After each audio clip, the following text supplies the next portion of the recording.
Lord of the Radio. Lord How's of it the Radio. going, Even sir? though we're not on the radio anymore, so now it's superfluous. The title is superfluous. Are you Lord of the Podcast then? Is that the official? I'm still Lord of the Radio because the deposit is still good for like another 2 years. So Okay. I'll be Lord of the Radio, I guess, for another 2 years. But Okay. it just won't matter. Technically speaking, we're not even going to stream this. Sorry, we're not even making this a podcast. We are actually going to just be streaming this. So Right. So you're Lord of the Stream. That doesn't sound so good. It's not good? I think it's great. No, it's right up there with Sharks of the Past. Oh, what a segue. All right. We talked about it on last night's show. We definitely wanted to kind of get into it a little bit. Right. Vader Shards of the Past Right. is a fan film by Danny Ramirez, and it's caught, was it now 5 million views on YouTube? I think it was like 4 million last night. Up there. It's insane. I think it's probably like 1 million are attributed to our talking about it, clearly, right? Yes. As of in the last 3 hours? Yeah. 3.5, 8 hours or something like that. Yeah. Yeah. We've totally boosted it. I agree. It totally owes us. I agree. And it's being released and it's being talked about exactly 1 year later after Last Jedi kind of ripped apart the fan base. Yes, so we kind of want to talk a little bit about Last Jedi 1 year later. What does it mean? Where is the state of Star Wars right now? And basically also kind of juxtapose the Vader fan film as to kind of everything that's really clicking with fans versus what Last Jedi did not click with. So, in summary, Last Jedi was terrible. We've talked about ad nauseum why. If you go to episode 102, we talk about why it's the worst Star Wars film ever made. This is coming. I personally am not a huge prequels fan. You are a prequels fan. Last Jedi, we equally agree. No matter what, there is no debate in this virtual household as to what is the worst Star Wars film. It was Last Jedi. Right. For a number of reasons. We, again, on last night's show, which is Secrets of the Sire, which is our podcast. So if you want to go to Secrets of the Sire on SoundCloud, on YouTube, you can listen to it there. You can download it there. iTunes, iHeart, all that stuff. That Force Awakens kind of set something up, didn't set enough up in Hassan's opinion for Last Jedi, but has nothing to do with why Last Jedi is just a bad film. Hassan, why is Last Jedi a bad film? Just to give a quick summary for the folks out there. Because it's 2.5 hours of stuff with no explanation. 2.5 hours of cataclysmic, eventful transactions with absolutely no explanations to them. Yeah. Why is Holdo keeping her secrets from Poe? Yeah. Why is Poe suddenly a hothead? Who's even after Luke Skywalker became a commander in the Rebel Alliance after he destroyed the Death Star. Right. Right. So Poe Dameron destroys the Starkiller base and he gets demoted. Right. Because suddenly he's a hothead. Suddenly he gets an entire fleet destroyed, and now suddenly he's a hothead. Right. And there's no explanation. There's no setup for that. There's no character build up. There's a lot of there's actually a mom joke, a mother joke in it. There's and then there's Luke Skywalker. Luke Skywalker decides he doesn't want to be a Jedi anymore. The information that Luke Skywalker attributes to not wanting to be a Jedi anymore is all the information we already have in the prequel. Yeah. Right? So it's not like anything new happened where he discovers suddenly he doesn't want to be a Jedi anymore. He's known all this information since before he saved his father. So what in the next 30 years disillusioned him so badly? Yeah. There's nothing new that he learned, nothing new that he discovered. No cataclysmic thing has happened other than Kylo Ren falling to the dark side, which we know that can happen. If you keep an eye on some of these kids, they're very impressionistic. If you don't keep an eye on them, they fall to the dark side. Yeah. So, yeah, he screwed that up. Yeah, I get it. But that just means he's a bad teacher. Yeah. That doesn't mean the Jedi religion has to end altogether. You get a couple of bad prequels. Isn't that the ultimate? Isn't that like the ultimate? It's like it's the system's fault. It's not my fault. Exactly, and that's the explanation. And then that tends to be a millennial argument too, though, doesn't it? Like, isn't that a millennial argument? In giving it greater context as to how Rian Johnson actually put this together. Like, if you think about it, it's a lot of I'm not to blame. The system should cater to me. I'm entitled to things. And completely rewriting Luke's character to fit this millennial perspective of the system's failing me, not that I had done anything wrong. And that's valid, whatever your impressions of it are valid. The problem with it is not the conclusions that it draws. Mm-hmm. It just doesn't give us any information as to why we drew these conclusions. Yeah. And it's for something that pivotal. Yeah. And there are a lot of pivotal things happen in this particular film. For me, we're entitled to some knowledge as to how everybody came to these conclusions. Yeah, for me, it's ultimately just from looking at it in the underpinnings. I mean, we're both writers. I'm a graphic novelist by trade. I do screenplays. I screenwrite. So from a writer's perspective, I mean, you're seeing stuff that this is supposed to be a part 2. It basically goes out of its way to trash the setup of part 1. So there's no plan or direction from a top level point of view, and then just from in an inside level also. I mean, you have character arcs that don't make any sense. You have Finn's character who somehow gets, again, you mentioned Poe, and it's a great example. Yeah, but Finn's on a reset. Yeah, complete reset. He's exactly the same character now that he was when Last Jedi first when Force Awakens first came out, and I don't. It doesn't make sense to me. There's nothing about that makes sense. And then he doesn't have any of the character charm and nuance that he had in The Force Awakens. Mm-hmm. At least in The Force Awakens he had. There was an aspect of, he was kind of silly. He was comedic. Yeah. But there was an ironic aspect to him. There was a pathology at work there. He had, not more of a pathos than a pathology. But in this other film, he's just on the same journey again. Yep. He's a blank slate all over again. Yeah. He's only interested in one thing, which is saving Rey. Yeah. Which is consistent. That's the only consistent part. But then he ends up falling for Rose for no reason. Rose ends up. I don't even know if he fell for Rose. I know Rose fell for him. Right. Okay. And then also you have that whole sequence where Finn's character arc could make any semblance of sense. And Rose interrupts it. That actually would have been the only which is not. I agree with you, but it's not. That's not totally damaging because he still made the decision. Mm-hmm. Someone stopped him from following through. Yeah, but he still made the decision. So hopefully, his character is informed by that decision. Yeah, if they don't do a complete Finn reset again in Episode 9. Which Abrams which they will.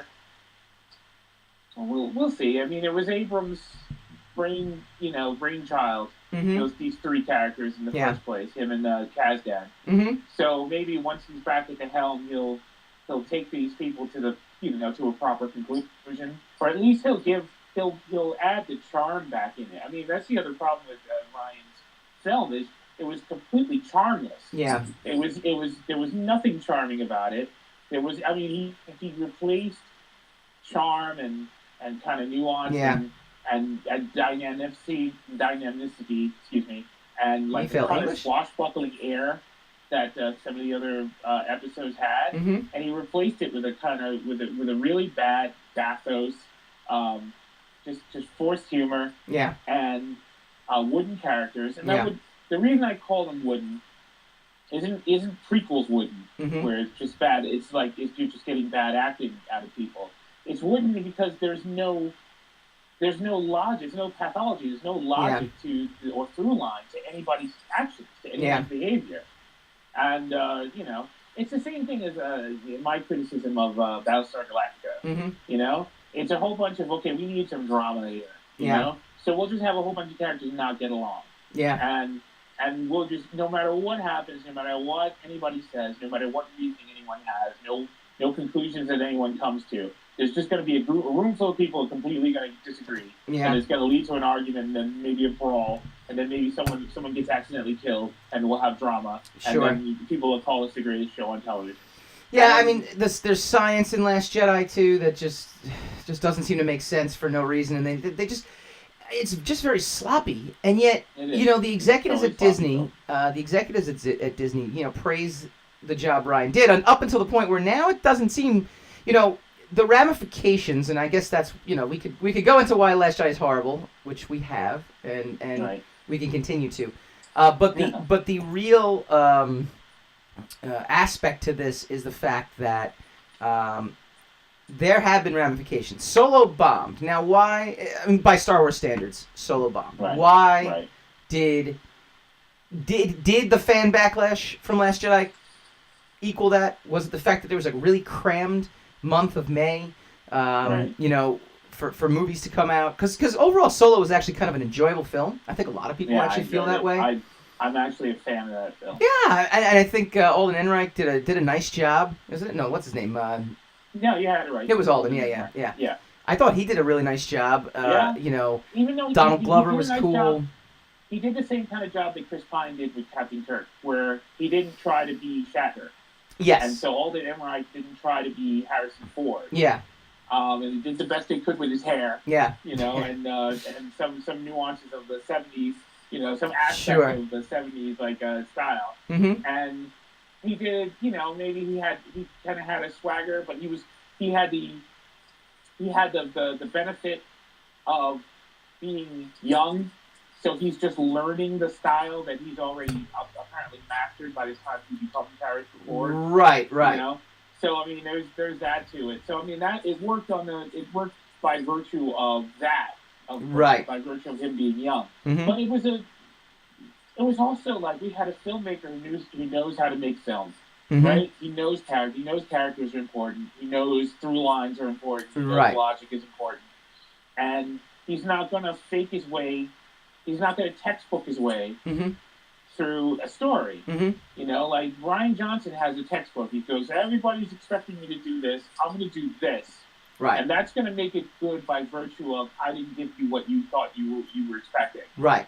But you can do that as an artist. You should be trying to upturn everybody's expectations of what they think you're going to present at all times. Mm-hmm. But you can't do that in the expense of the story that you're telling. Because ultimately that's his main goal, is he's a storyteller. And he's been tasked to tell the story of this latest episode. You can't erase everything that came before you just because you decided the best way for you for your story to shine is to be subversive. Yeah. It just doesn't work that way. Obviously, it doesn't work that way because there's a tremendous backlash to it. Yep. There are a lot of people who like the movie, and God bless them. I wish I was one of them. Yeah. I'm not. Yeah. And what I strongly dislike about this film Mm-hmm. is it marks the absence of everything I actually was able to like eventually in the prequels. There's a lot of superficial execution that is objectively poorly done. Yeah. If you want to just say it, I'm betraying my prequels brethren by saying that out loud, but in public, because we usually don't talk about these things in public. Yeah. But there are the nuances. Well, you don't like the Star interwebs Wars. Response. That's the problem. Right. The essence of Star Wars is in the prequels. It's still there.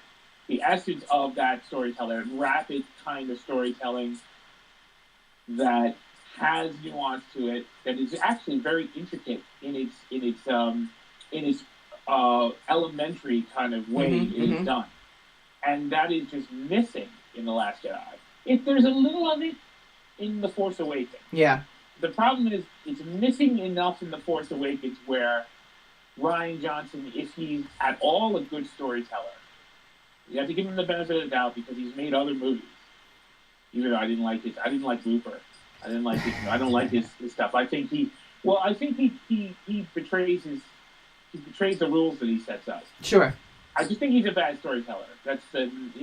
And if you know me, that's kind of the worst insult I could pay you. Is Yeah. that you're a terrible storyteller.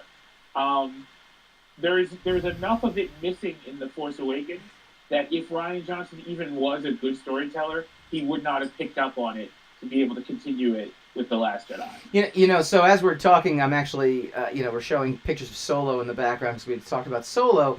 I mean, what a great cast that had too. I mean, just the level of actors.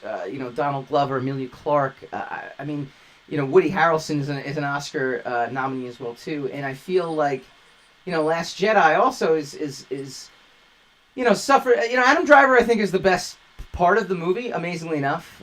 Even though maybe you don't agree with his character arc, but I actually feel like he might be the only redeeming quality of it because he's cartoonish and buffoonish, but at least it's almost he's just a suit. He's got a great mask, and he's destroyed that. Yeah. He's got a great weapon. It's a great new spin on the lightsaber. The unstable lightsaber is a great new way of making it interesting looking. Yeah. Right? So he's just another Sith Lord. The whole wannabe aspect of it. I want to be a Dark Lord. I want to be a Sith Lord. That could be really interesting. Yeah. But it's trying so hard to make him instantly iconic, like Vader, that it runs away from all the interesting aspects. I mean, one of the things about Vader that is so compelling is the fact that you can't read his emotions back there. He is the Frankenstein monster. I mean, he is this like ghoulish thing, and they have the same thing with Kylo Ren, and they opt to again, like you said, destroy the mask. Right. And just show that he takes the mask off. There's some interesting things in The Last Jedi. In The Force Awakens, he takes the mask off. Yeah. So now people are saying it's the equivalent of Stallone's Judge Dredd. As soon as he takes the helmet off, the movie starts to take a dive. Yeah. But that's hindsight. When I first saw the Force Awakens, and he took the mask off, and you see that there's nothing wrong with him, and you see that it opens up a door of a lot of more interesting things. It's like the same thing with Dr. Doom, where he takes the mask off and you see he's got one cut on his face. Right. But as far as he's concerned, that's so unsightly that he wears the mask because it's a blemish on his beauty. That he could think, Kylo Ren, he could think that he is, psychologically, he could feel that he's handicapped, that he's deformed, that he's disfigured. Yeah. Because maybe he looks at himself and he only sees the light side. Maybe there's a lot of things you could do with that, but they just kind of made him a cosplayer. Yeah. That he's pretending. There's a lot of stuff that you could do with.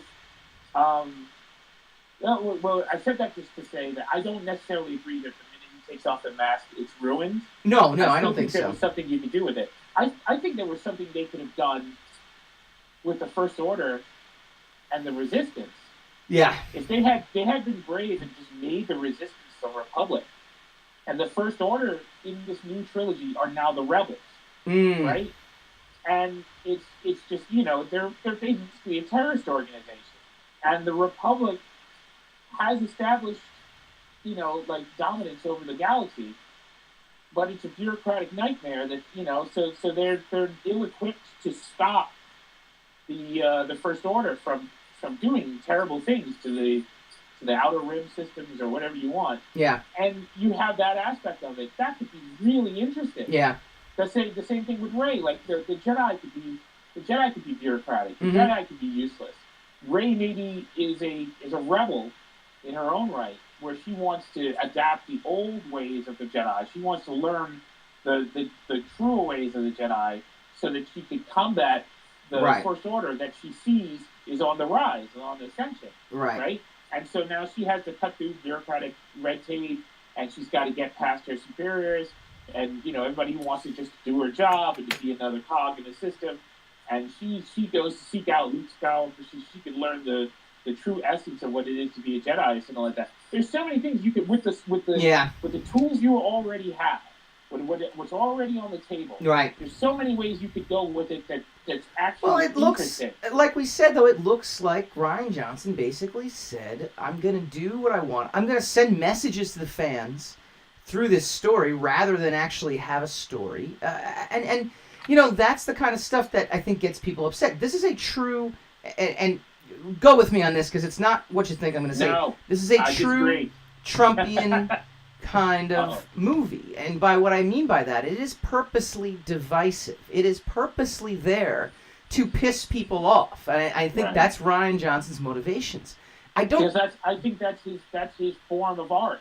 That's his understanding of art. That art Joss Whedon used to piss people off because he used to kill characters we really cared about. But he used to piss you off through elements of the story. There was no meta. There was no meta message. There was no, ha ha ha, all this fan chatter. I'm basically writing a script based on all your fan chatter. And that's essentially what he did, and it's so poor. 1 year later, it is still poor. It still is not a good movie. It's still not something that, resonates. And the worst part about it is, because we're in such a monolithic society now, you are either on the side that loves it, you're either on the side that hates it. If you hate it, you're a Nazi that hates diversity. If you love it, you're an SJW. And again, we're not going to dive into that aspect, but there is that play to it in this era that we're watching this movie in, where people have rallied behind it to make political points. And that's, I think, what Rian Johnson was also trying to do. And I think there's something wrong about that.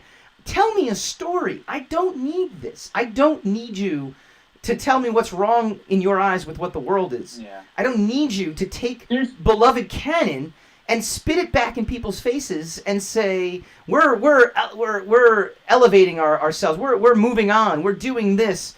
No, you're just making a declaration that no one else wants. Look, we talked about it on our podcast this past week. It ended up spilling more into Force Awakens than Last Jedi. But, the reason we brought The Force Awakens up was, people didn't find the nostalgic aspect of Star Wars Force Awakens very appealing. Or some people did. But at the very least, at least it felt like a Star Wars. It felt like it was going... Offensive. Yeah, it went back. Look, it was trying to recapture the feeling of Star Wars. And this is basically saying, you remember that feeling, Chad, with watching Star Wars?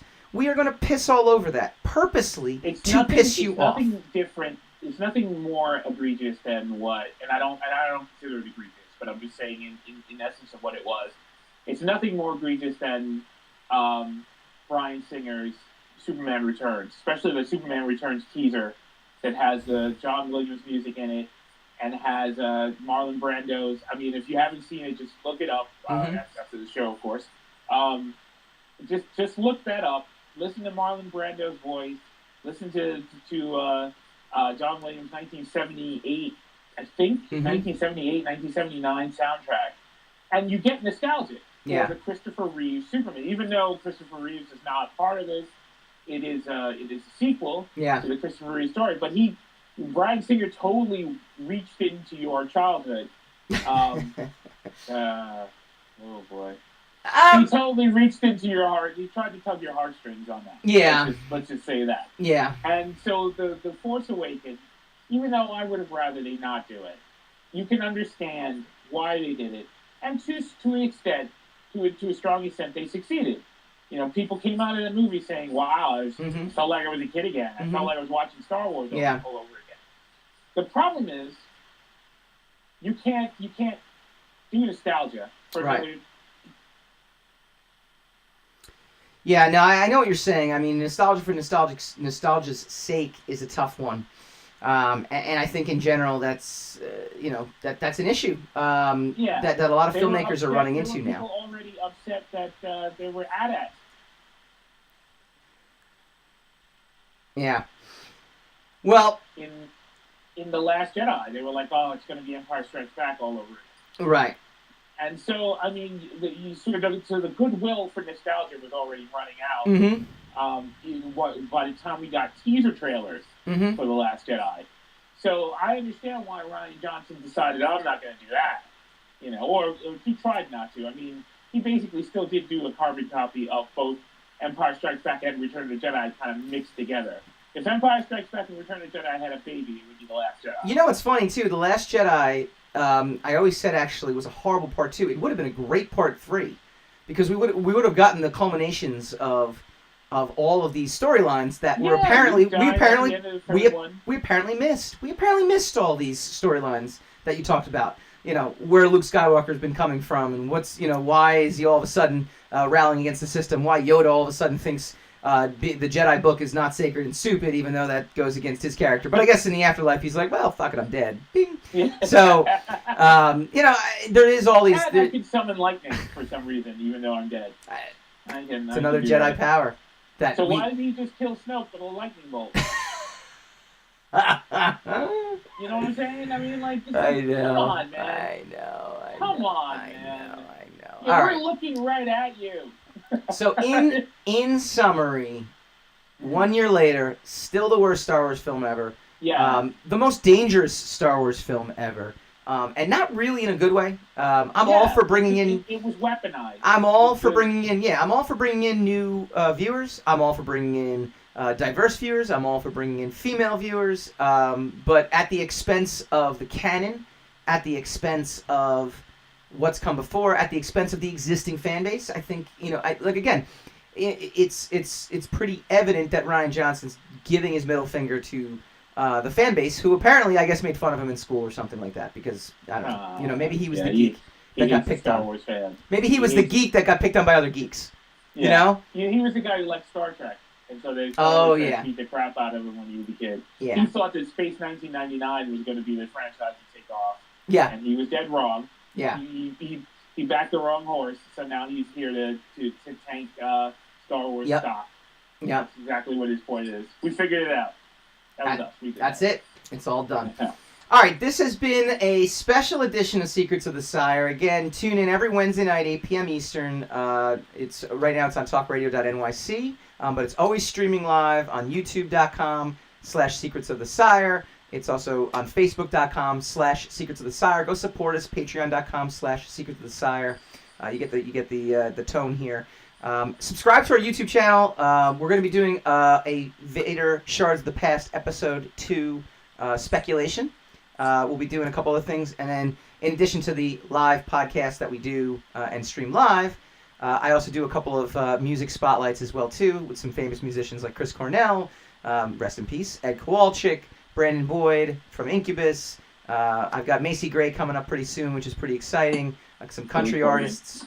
Sean Lennon actually was one of the best interviews I ever got. John Lennon's son, Sean Lennon, and his musical ambitions. So that's going to be on there. The rapper Talib Kweli, who is a very controversial rapper, not necessarily for his rapping, but for his actual rapping on social media, where he takes on bigots on a daily basis. God bless him. He's aggressive. He's very aggressive. So I hope you guys enjoy this, and we'll catch you soon.